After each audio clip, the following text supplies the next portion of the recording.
New ইয়র্কের empire state বিল্ডিংয়ের প্রায় ১,৫০০ ফুট উপরে উঠে শান্তির বার্তা সংবলিত ব্যানার উড়িয়ে বিশ্বজুড়ে আলোড়ন সৃষ্টি করেছেন এক যুগল। ব্যানার প্রদর্শনের পর আকাশ ছোঁয়া সেই টাওয়ারে প্রেমিকাকে বিয়ের প্রস্তাব দেন তরুণ। তবে রোমাঞ্চকর এই ঘটনার পরপরই দুজনকে আটক করে new York city police department. তারা হলেন অ্যাঞ্জেলিনা নিকোলাও এবং ইভান কুজনেৎসভ। বুধবার দুপুরে মিডটাউন ম্যানহাটনে অবস্থিত ১,৪৫৪ ফুট উঁচু এম্পায়ার স্টেট বিল্ডিংয়ের চূড়ায় ওঠেন মুখোশ পরা যুগল। কোনো ধরনের নিরাপত্তা দড়ি বা হার্নেস ছাড়াই তারা ভবনের অ্যান্টেনা স্পায়ারে উঠে একটি কালো ব্যানার মেলে ধরেন। প্রায় আধা ঘন্টা স্পায়ারের ওপরে অবস্থান করার পর তারা নিচে নামতে শুরু করেন। প্রথম প্ল্যাটফর্মে পৌঁছানোর পর এক তরুণ হাঁটু গেড়ে বসে তার প্রেমিকাকে বিয়ের প্রস্তাব দেন। তরুণীর প্রস্তাবে সম্মতি দিলে দুজন একে অপরকে আলিঙ্গন করেন। নিচে অবজারভেশন ডেকে থাকা পর্যটকেরা পুরো ঘটনাটি প্রত্যক্ষ করেন।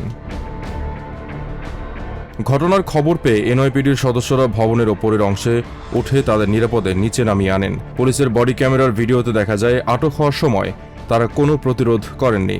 পরে হাতকড়া পরিয়ে তাদের মিডটাউন সাউথ প্রিসিংক্টে নেওয়া হয়। পুলিশ সূত্র জানিয়েছে, এম্পায়ার স্টেট বিল্ডিংয়ের ১০৩তম তলার একটি রক্ষণাবেক্ষণ হ্যাচ দিয়ে তারা উপরে উঠেছিলেন। ওই পথটি ভবনের ওয়াটার টাওয়ার রক্ষণাবেক্ষণের জন্য ব্যবহার করা হয় এবং সাধারণ দর্শনার্থীদের জন্য কখনোই উন্মুক্ত নয়। এম্পায়ার স্টেট বিল্ডিং কর্তৃপক্ষ জানিয়েছে কিভাবে ওই যুগল নিরাপত্তা ব্যবস্থা ভেঙে স্পায়ারে পৌঁছেছেন তা তদন্ত করে দেখা হচ্ছে। তবে এই ঘটনায় ভবনের কোনো দর্শনার্থী বা ভাড়াটিয়া ঝুঁকির মধ্যে ছিলেন না বলেও তারা জানিয়েছে। একই সঙ্গে কর্তৃপক্ষের মন্তব্য, বিয়ের প্রস্তাব দেওয়ার জন্য অবজারভেশন ডেকি নিরাপদ ও স্মরণীয় একটি স্থান। আইনশৃঙ্খলা বাহিনীর সূত্র জানিয়েছে, আটক হওয়া যুগলের বিরুদ্ধে বেপরোয়া ঝুঁকি সৃষ্টি এবং অবৈধ অনুপ্রবেশের অভিযোগ আনা হতে পারে।